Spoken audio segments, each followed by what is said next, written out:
नमस्कार दोस्तों, स्वागत है आप सभी का निमी टेक्निकल क्लासेस में। तो आइए आज के सिलेबस का आज हम एक नया चैप्टर की शुरुआत करते हैं। इस चैप्टर का नाम है अंडरग्राउंड सिस्टम, है ना। और एक होता है ओवरहेड सिस्टम। तो ओवरहेड सिस्टम के बारे में हमने पढ़ लिया, है ना। उसमें बहुत सारे क्वेश्चन सॉल्व किए हैं और अब हमारा शुरुआत होता है अंडरग्राउंड सिस्टम।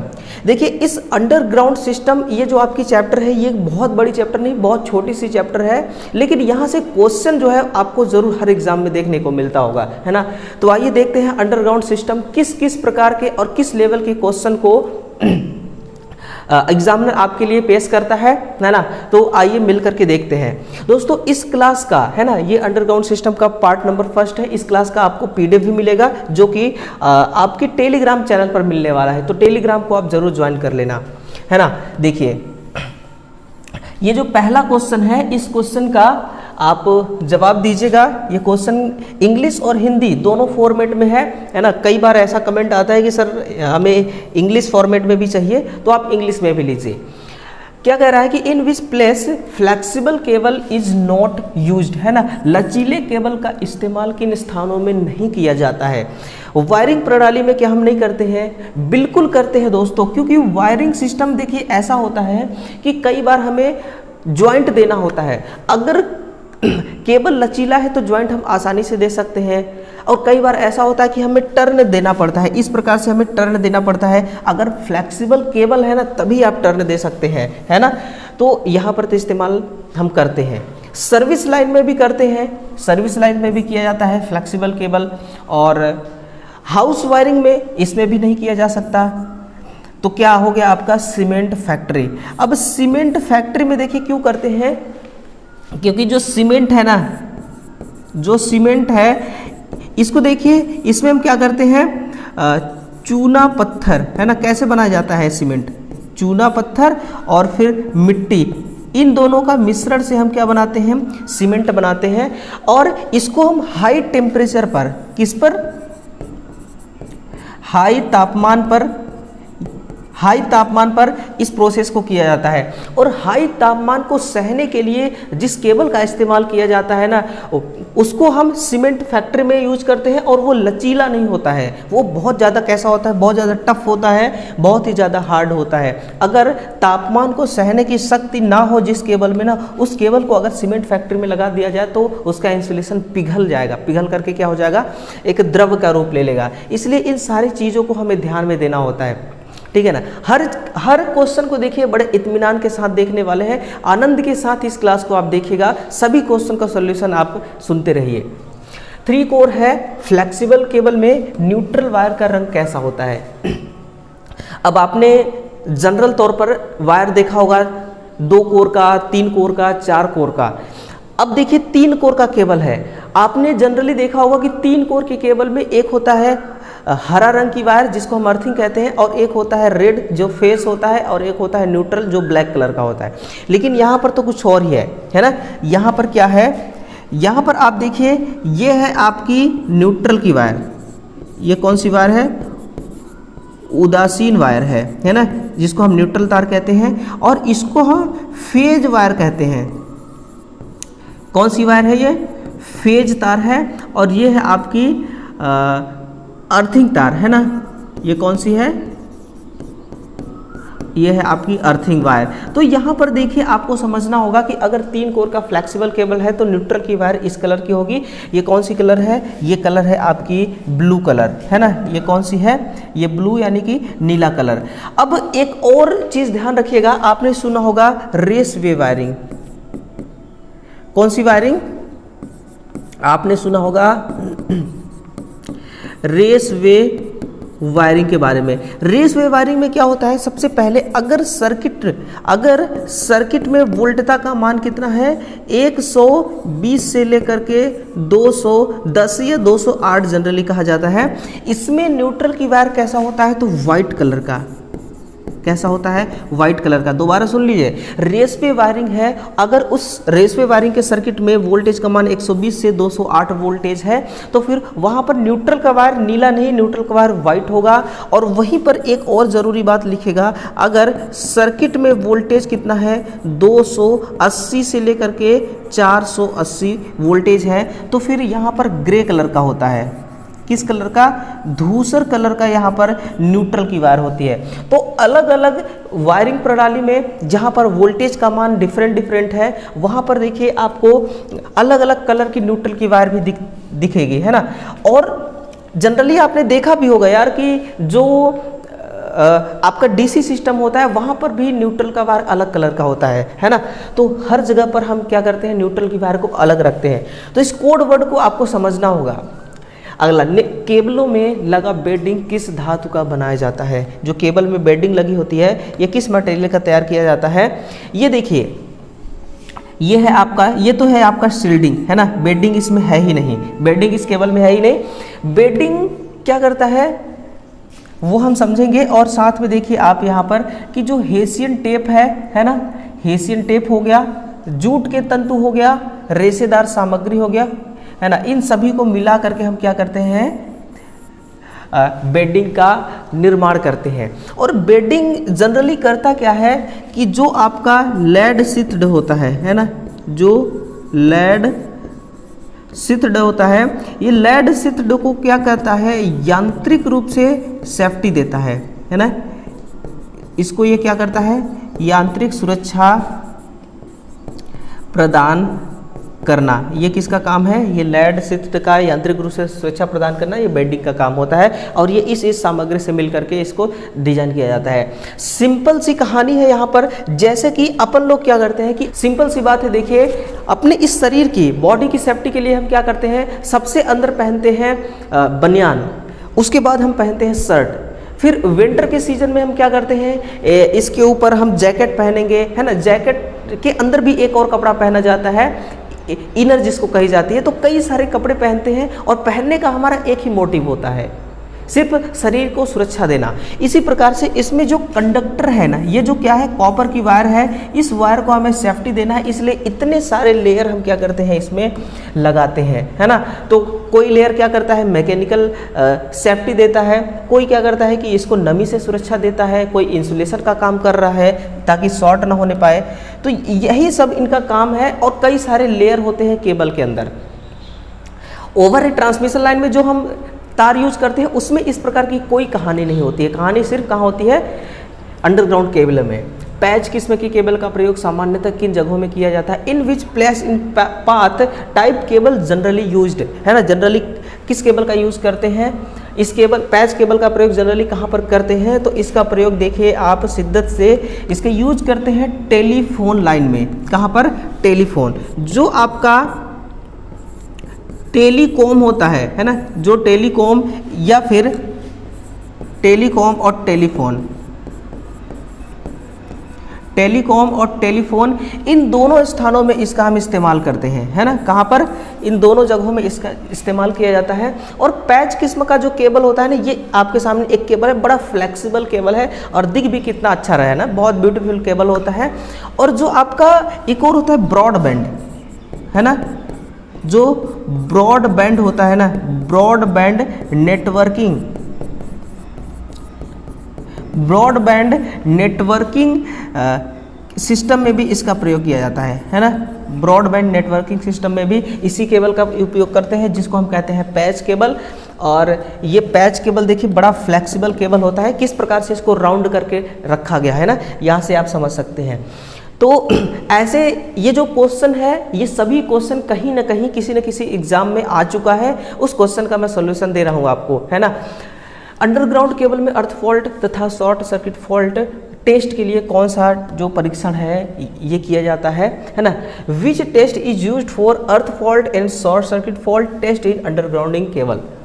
तो इसके लिए देखिए आपका ये फिशर टेस्ट जो है ये भी किया जाता है, वार्ले लूप भी की जाती है, मुरले लूप भी की जाती है, यानी कि फाइनली क्या है, ऑल ऑफ द अबव, ये सभी किया जाता है ना। अंडरग्राउंड सिस्टम ये क्या है, ये सिर्फ अर्थ फॉल्ट और शॉर्ट सर्किट के लिए ही इस परीक्षण को काम में लेते हैं और केवल अंडरग्राउंड सिस्टम के लिए ही काम में लेते हैं। अन्यथा इसके अलावा और कहीं पर भी अर्थिंग की टेस्टिंग करनी है या फिर आपका शॉर्ट सर्किट टेस्टिंग करनी है, ये काम नहीं आ सकता है।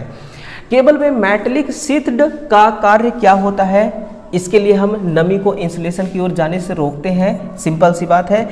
और आपने देखा होगा कि जो बरसात के सीजन होते हैं उस समय जब बारिश होती है, बारिश का पानी जब नीचे जाता है ज़मीन के, है ना, तो पहली बात तो देखिए हम केबल को जब अंडरग्राउंडिंग करते हैं तो आरसीसी या पीसीसी के अंदर इसको दबा के रखते हैं ताकि नमी ना अंदर जाने पाए। लेकिन नमी ऐसी चीज़ है ना जो एंट्री कर ही जाती है कहीं ना कहीं, किसी न किसी तरीके से। तो अगर थोड़ा बहुत नमी मान लीजिए केबल तक पहुंच भी गया ना, तो फिर मेटेलिक शीथ जो है ये इसको बचा लेगा, ये इसको पूरी तरह से कंडक्टर को सेफ्टी देगा, है ना। नहीं तो अगर नमी पहुंच गई तो शॉर्ट सर्किट का चांस बढ़ जाएगा और फिर खुद जो वायर होगा वो भी खराब हो जाएगी ना, कॉपर की वायर पूरी तरह से खराब हो जाएगी। अंडरग्राउंड केबल सिस्टम के मुख्य गुण बताइएगा। तो इसके मुख्य गुण क्या है, इसकी स्थापना आसान होती है ना। They are easily to install, easily install तो नहीं कर सकते हम। It is easily to find fault in system in them. इस सिस्टम में देखिए हम फॉल्ट को आसानी से भी डिटेक्ट नहीं कर सकते हैं। इन्हें आकाशीय बिजली के नुकसान से बचा सकते हैं। तो बिल्कुल सही बात है। अनंत शक्ति संचरण किया जा सकता है, नहीं किया जा सकता है, बड़ा लिमिटेशन होता है इसमें, है ना। लिमिट से ज़्यादा अगर हम कर देंगे तो केबल पंक्चर हो जाएगी और केबल में क्या हो जाएगा, स्ट्रेस पैदा हो जाएगा जिससे केबल टूट जाएगी। Oil field gas pressure cable का इस्तेमाल किन वोल्टता के लिए किया जाता है। ये आपके एग्जाम के लिए बड़ा मस्त बेटर क्वेश्चन है ना। आइए इसको देखते हैं। इसका जो यूज होता है वो किया जाता है 66 से लेकर के 132 किलो वोल्ट तक। और ये आपके सामने एक दृश्य है, इस दृश्य के इशारे से आप समझिए। Oil field gas pressure cable, है ना, इसमें ऑयल भी है गैस भी है। अब देखिए इसमें क्या है कि जो गैस है दोस्तों, इसमें क्या है, जो गैस है इस गैस को हम प्रेशर के साथ भरते हैं। अगर प्रेशर के साथ नहीं भरेंगे, कितना प्रेशर होता है इसमें, प्रेशर देखिए 200 पौंड, है ना, कितना इसमें 200 पौंड प्रति इंच प्रति वर्ग इंच, यानी कि अगर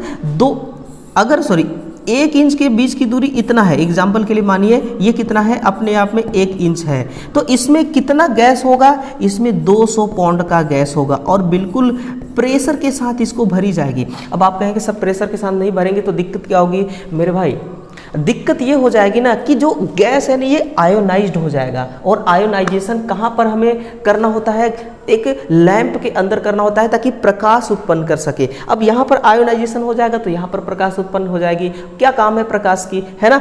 इसलिए यहाँ पर हम क्या करते हैं, इसको आयोनाइजेशन से बचाने के लिए प्रेशर के साथ गैस को भरते हैं। और कई बार ये प्रोसेस जो होता है ये फेल भी हो जाता है। इसके लिए क्या करना होता है, पहले स्टील की हम इस प्रकार से एक लेयर, एक पाइप बिछाते हैं। स्टील की एक पाइप रहता है, उस पाइप में प्रेशर के साथ हम गैस को डाल देते हैं और फिर केबल डालते हैं। यानी कि प्रेशर के साथ, कहने का मतलब कि स्टील के पाइप के अंदर हम डाल देते हैं केबल, फिर उसमें गैस डालते हैं, गैस को हम प्रेशर के साथ प्रेशराइज्ड कर देते हैं ताकि आयोनाइजेशन का प्रोसेस ना हो सके। और इसका यूज 66 से लेकर के 132 किलो वोल्ट तक हम इस्तेमाल में ले सकते हैं, है ना। आई होप कि आपको चीज़ें क्लियर हो रही होंगी। अंडरग्राउंड सिस्टम का हर चीज़ मैं आपके सामने रखूँगा, हर कंटेंट आपको दूंगा, बस आप शिद्दत से देखते रहना मेरे भाई। ऑयल फील्ड, अच्छा हाँ ये कंप्लीट है ना। नेक्स्ट क्या कह रहा है कि राइजर या बैकबोन केबल का प्रयोग किस क्षेत्र में हो रहा है, यानी कि ये वर्तमान समय में भी हो रहा है। In which area riser of backbone cable is being used, कहाँ पर यूज किया जाता है, इसको हम टेलीफोन लाइन में करते हैं, है ना। ये रही आपके सामने बैकबोन केबल। देखिए ये जो केबल है बड़ा सुंदर सा केबल दिख रहा है ना, बड़ा अच्छा केबल दिख रहा है। यही है आपका बैकबोन केबल। ये कौन सी केबल है, ये है आपका बैकबोन केबल।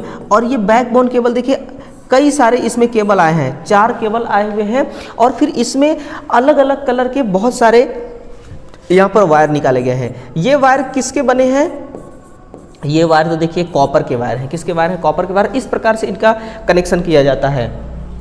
कनेक्शन कैसे करते हैं, इस प्रकार से आप किसी भी सिस्टम में कनेक्शन करते हैं। ये होता है आपका राइजर केबल, जिसको हम बैकबोन केबल भी कहते हैं। कई बार बैकबोन नाम से क्वेश्चन आता है और कई बार राइजर के नाम से क्वेश्चन आता है, तो आपको कंफ्यूजन ना हो इसलिए दोनों चीज़ें मैं एक ही साथ लिख दिया है ना।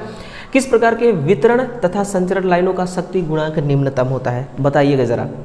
दो ही सिस्टम होता है, ओवरहेड और अंडरग्राउंड सिस्टम। तो ओवरहेड सिस्टम जो होता है ना, इसी संचरण लाइन में क्या होता है, पावर फैक्टर बहुत ज़्यादा डल होता है।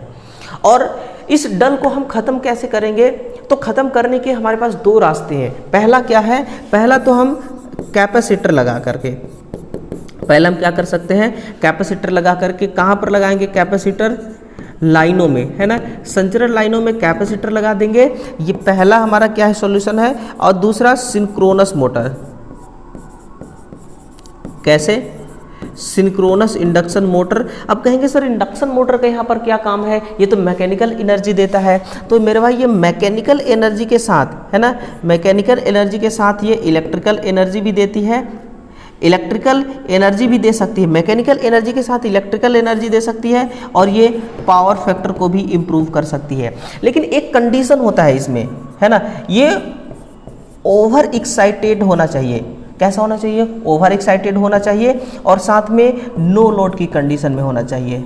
किस कंडीशन में, नो लोड की कंडीशन में होना चाहिए, तभी जा करके ये पावर फैक्टर को इम्प्रूव कर सकती है। तो कैपेसिटर लगा दीजिए। कई बार तो रिएक्टर लगा करके हम ट्रांसमिशन लाइन की एफिशिएंसी को बढ़ाते हैं, जैसे कि वोल्टेज रेगुलेशन को हमने बढ़ा लिया, है ना, और पावर फैक्टर को बढ़ा लिया, और इसके अलावा इसमें लॉसेस को कम कर सकते हैं। तो रिएक्टर लगा करके भी कई बार करते हैं, कई बार कैपेसिटर लगा के करते हैं। लेकिन कैपेसिटर वाली जो कहानी है ना, ये सबसे बेटर है, सबसे बेस्ट है ना। और कैपेसिटर को ज़्यादातर हम पढ़ते भी हैं जनरली। केबल को नमी से, गैस से और अन्य फैक्टर लाइक अम्ल व एल्किनो आदि के प्रभाव से हमें सेफ रखना है। इसके लिए केबल में क्या आवश्यक है ना, what is necessary in the cable to keep it safe from the effects of moisture, gas and other factors like acid and एल्किनो, है ना। तो इसके लिए हमें तो देखिए धात्विक सतह की ज़रूरत पड़ती है। किसकी, धात्विक सतह। और अगर ये धात्विक सतह आपसे बोला जाए कि ये एल्यूमिनियम की है, किसकी है, एल्यूमिनियम की है, तो ये एल्यूमिनियम जो है ना, ये रस्ट से बचा रहता है। यानी कि ये क्या है, रस्ट प्रूफ है। ये कैसा है, जंग प्रूफ है, इसमें जंग लगने के ना कोई दिक्कत होता ही नहीं है। यही धात्विक सतह ही ऐसा है जो इन सभी से क्या होता है, बिल्कुल सुरक्षित होता है, ये इसका कुछ नहीं बिगाड़ सकते। और वैसे भी एल्यूमिनियम जो होता है, एल्यूमिनियम में कभी भी जंग नहीं लगती, व्हाइट कलर की होती है, आपने देखा होगा। कॉपर में तो लग भी जाती है। निम्न वोल्टता केबलों में रबर का प्रयोग बहुत ही ज़रूरी है। क्यों ज़रूरी है भाई, इसकी डाइलेक्ट्रिक स्ट्रेंथ 300 किलो वोल्ट प्रति सेंटीमीटर होती है। सही बात है, केबल की सुंदरता को बढ़ाने के लिए नहीं यार, इसकी डाइलेक्ट्रिक स्ट्रेंथ ये भी नहीं होती है। हाँ, तो देखिए सबसे पहले क्या है, डाई इलेक्ट्रिक स्ट्रेंथ कितनी होती है, तो यह है 300 किलो वोल्ट प्रति mm, है ना। 1 mm में 300 किलो वोल्ट तक की वोल्टेज को, तक की स्ट्रेस को ये सहन कर सकता है। और इसके अलावा इसकी जो कंडक्टिविटी होती है वो कितना होता है, कंडक्टिविटी कितनी होती है, कंडक्टिविटी 2 से लेकर 3%, कितना होता है, 2 से लेकर के 3% होती है। और इसके अलावा देखिए इसमें स्पेसिफिक ग्रेविटी, इसकी स्पेसिफिक ग्रेविटी कितना होता है, तो स्पेसिफिक ग्रेविटी इसमें होती है, देखिए आपका 10⁻17 ओम सेंटीमीटर, है ना। और उसी के साथ में एक और बात लिखिएगा, इसका टेम्परेचर, वर्किंग टेम्परेचर कितना होता है, तो ये होता है आपका 40 डिग्री सेंटीग्रेड। बस यही बात है दोस्तों कि 40 डिग्री सेंटीग्रेड से ज़्यादा टेम्परेचर पे इसका इंसुलेशन पिघल जाता है, इसीलिए हम इसको क्या करते हैं, निम्न वोल्टता के लिए यूज करते हैं, ठीक है ना। तो ये सारी चीज़ें हो गया। निम्न वोल्टता केबलों में रबर का प्रयोग क्यों जरूरी है, क्योंकि इसका टेम्परेचर, तापमान इतना होता है, स्पेसिफिक ग्रेविटी इतना होता है, कंडक्टिविटी इतनी होती है, डाइलेक्ट्रिक स्ट्रेंथ जो है इतना होता है। इसलिए ऑप्शन नंबर ए मैच कर रहा है इससे, तो ऑप्शन ए नंबर को ठोकिएगा और यही आपका करेक्ट आंसर हो जाएगा, है ना। देखिए अगले क्वेश्चन को देखिए, पीवीसी का पूर्ण रूप क्या होता है। बहुत आसान सा क्वेश्चन है, पॉलीविनाइल क्लोराइड होता है और ये थर्मोप्लास्टिक का बना होता है। ये किसका बनता है, ये बनता है आपका थर्मोप्लास्टिक का इसको हम क्या करते हैं, डिजाइन करते हैं। किसका, थर्मोप्लास्टिक का डिजाइन करते हैं, पीवीसी पॉलीविनाइल क्लोराइड जो होता है। और ये बहुत ही फ्लेक्सिबल होता है। केबल के अंदर अक्सर पीवीसी हम चढ़ाते हैं, है ना, और बहुत हाई वोल्टेज की रेटिंग में जहाँ पर केबल का इस्तेमाल करते हैं वहाँ पर पीवीसी भी नहीं चढ़ाते हैं, सिंपल सी बात है। बेल्टेड केबल का प्रयोग कहाँ पर किया जाता है, इसका यूज हम करते हैं मध्यम वोल्टेज और निम्न वोल्टेज के लिए।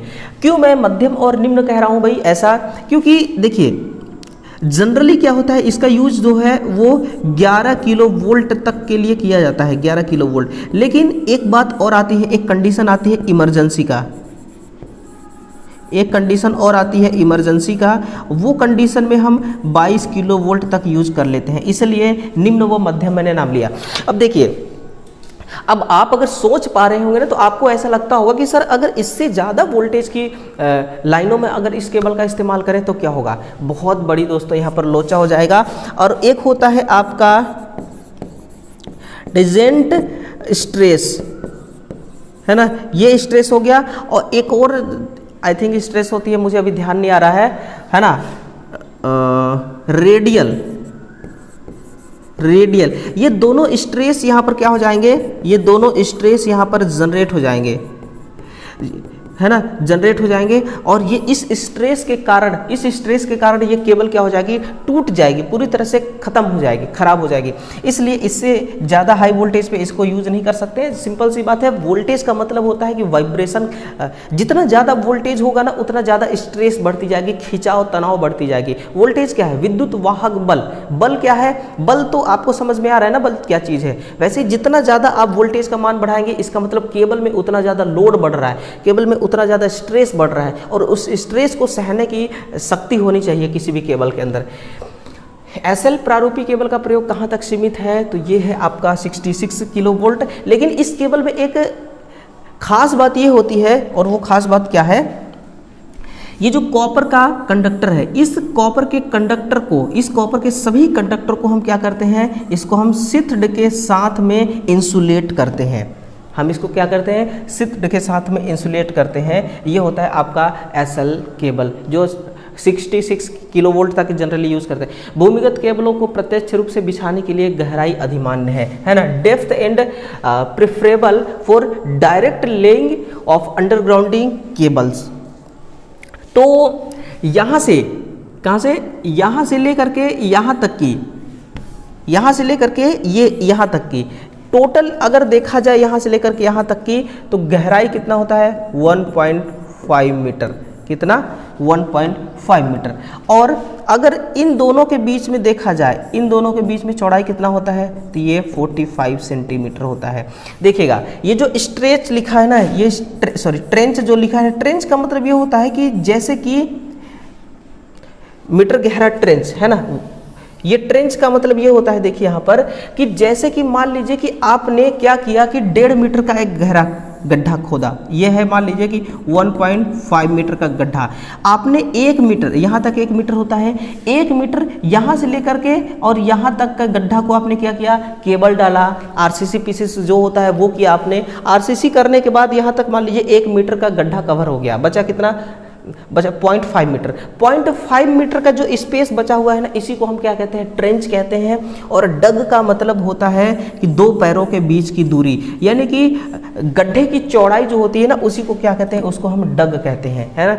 तो ट्रेंच और डग का मतलब क्या हो गया, ये आपने देख लिया, है ना। ये क्या होता है आपका प्रत्यक्ष रूप से केबल बिछाने के लिए। और एक होता है सॉलिड प्रकार से, 2-3 प्रकार से हम अंडरग्राउंडिंग केबल को अंदर हम डालते हैं। किस प्रणाली में प्रयुक्त केबल में आर्मरिंग की आवश्यकता नहीं होती है, इस सिस्टम को हम क्या कहते हैं, इंट्रैक्शन सिस्टम। इसको हम क्या कहते हैं, इंट्रैक्शन सिस्टम। और इस केबल में आर्मरिंग की कोई आवश्यकता नहीं होती है। जो रेलवे की क्रॉसिंग होती है, जो रेलवे क्रॉसिंग होती है, वहाँ पर इसको इस्तेमाल में लेते हैं। कहाँ पर, रेलवे की क्रॉसिंग हो गया, या फिर रोडवेज, सड़कें हो गई ना, सड़क जब क्रॉस करती है केबल, वहाँ पर इस केबल का इस्तेमाल करते हैं। और ये जो केबल होती है ना, बहुत ज़्यादा फ्लेक्सिबल होती है, बहुत ही ज़्यादा फ्लेक्सिबल होती है। तो इंट्रैक्शन सिस्टम में इस प्रणाली में इस केबल का प्रयोग करते हैं। और इस केबल के अंदर केबल का नाम तो मैंने बताया नहीं, लेकिन इस केबल के अंदर आर्मरिंग की कोई आवश्यकता जो है वो नहीं है, कोई आवश्यकता नहीं है ना। हाँ, फिर अगला देखिए 19 नंबर का क्वेश्चन है, केबल में कौन सा प्रोसेस करने से चालक लचीला हो जाता है, यानी कि फ्लेक्सिबल हो जाता है एवं अधिक मात्रा में धारा वहन कर सकता है ना। By winding the cable the conductors become flexible and can carry more amount of current. ये आपका एक प्रोसेस है जिसको हम स्ट्रैंडिंग कहते हैं। स्ट्रैंडिंग का मतलब मैं आपको बता रहा हूँ, देखिएगा स्ट्रैंडिंग का मतलब क्या होता है कि जैसे कि 1 सेकेंड, हाँ, जैसे कि ये क्या हो गया, ये एक हो गया आपका केबल, ये क्या हो गया, ये हो गया केबल, केबल के अंदर का वायर समझिए, केबल के अंदर का वायर। अब इसके ऊपर इस प्रकार से एक वायर जाएगी, है ना, इस प्रकार से यहाँ से यहाँ तक डबल वायर होगी, फिर यहाँ से लेकर के यहाँ तक ट्रिपल वायर होगी, फिर यहाँ से लेकर के यहाँ तक कई सारे मल्टी लेयर वायर होंगी। तो इस प्रकार का वायर आपने देखा होगा ना, इस प्रकार का वायर आपने देखा होगा ना, इसको हम क्या कहते हैं, इसी को हम कहते हैं मेरे भाई, इसको हम कहते हैं स्ट्रैंडिंग करना। इसको हम क्या कहते हैं, स्ट्रैंडिंग करना, है ना, ये होता है स्ट्रैंडिंग करना। ऐसे करने से क्या होता है, हम पतले पतले वायर इस्तेमाल में ले रहे हैं, और वायर अगर पतला है तो फ्लेक्सिबिलिटी वहाँ पर आ ही जाएगी, और जहाँ पर फ्लेक्सिबल होता है ना वहाँ पर आराम से करंट जो होता है ना वो फ्लो कर सकती है, उसको कोई दिक्कत नहीं होती है फ्लो करने में। उपयोग किया गया विद्युत रोधी के आधार पर केबल का प्रकार कौन सा नहीं है, तो किस प्रकार का है जो केबल नहीं होता है, उसको हम कहते हैं कागज विद्युत रोधी केबल, गैस, रबर, खनिज। ये गैस वाला होगा, गैस इंसुलेशन केबल जो होता है ये नहीं होता है ना। तो देखिए टोटल 20 क्वेश्चन हो गए, टोटल 20 क्वेश्चन हो गए, और सभी क्वेश्चन तो देखिए बहुत अच्छा केबल से रिलेटेड क्वेश्चन था, है ना। और सभी का पीडीएफ आपको मिलेगा टेलीग्राम पर हमारे। और एक बात और ध्यान रखिएगा, कल आपको इसका सेकेंड पार्ट में देने वाला हूँ 21 नंबर से, उसमें क्वेश्चन होगा 40 नंबर तक, और फिर इससे भी बढ़िया क्वेश्चन वहाँ पर हैं, है ना, आपके एग्जाम के लिए। अंडरग्राउंड सिस्टम बहुत बड़ी यूनिट नहीं है मेरे भाई, इसलिए दो क्लास में इसका हम निपटारा करने वाले हैं, द एंड करने वाले हैं। इसके बाद हम एक नए चैप्टर की शुरुआत करेंगे, है ना। तो आज का अंडरग्राउंड सिस्टम का एक पार्ट खत्म, कल सेकेंड पार्ट आने वाला है। इसके बाद हम अपने सिलेबस को कंटिन्यू आगे बढ़ाएंगे। और जितने भी विद्यार्थी बिहार विद्युत विभाग में फॉर्म अप्लाई करने के लिए बेचैन हैं, उसके नोटिफिकेशन के लिए बेताब हो रहे हैं, तो बिल्कुल आपकी बेताबी दोस्तों सही है ना, आप अपनी जगह पे सही हैं, क्योंकि काफ़ी टाइम हो गया है, वैकेंसी भी नहीं आई थी। तो आपको ऐसा नहीं सोचना है कि वैकेंसी हाथ से निकल गई, उम्मीद है वैकेंसी आने की, उनको ज़रूरत थी तभी जा कर के वो मतलब कि नोटिफिकेशन निकाले थे। तो और नहीं भी निकालते हैं तो अपना क्या जाता है, नहीं निकालते हैं तो नहीं निकालते हैं, है ना, अपने बस में तो है नहीं। आप तैयारी को कंटिन्यू रखिएगा, यहाँ ना सही दूसरे फील्ड में, वहाँ ना सही किसी और फील्ड में। क्या बिहार स्टेट का ही थोड़ी ना है आपके पास वैकेंसी, तमाम वैकेंसियाँ हैं। कई बार इसरो में वैकेंसियाँ आ चुकी हैं, हर क्षेत्र में वैकेंसियाँ आ रही हैं। आईटीआई वालों के लिए तो वैकेंसी के लिए कोई दिक्कत है ही नहीं, ठीक है ना। बस रेलवे में दिक्कत थी तो हो गया, नाम मात्र का वहाँ पर भी आ चुकी है, ठीक है ना। तो ये चीज़ें हैं, बाकी आप अपने सिलेबस को कवर करते रहिएगा। जो टेक्नीशियन के लिए जितने भी स्टूडेंट तैयारी कर रहे हैं उनका टेक्निकल पोर्शन स्ट्रांग हो सकता है, उनका टेक्निकल पोर्शन स्ट्रांग हो जाएगा अगर आप हमारे साथ कनेक्ट होकर के हर क्लास को अटेंड करेंगे, है ना। चलिए मिलते हैं कल सुबह दोस्तों, तब तक के लिए दिल से आप सभी का बहुत बहुत धन्यवाद।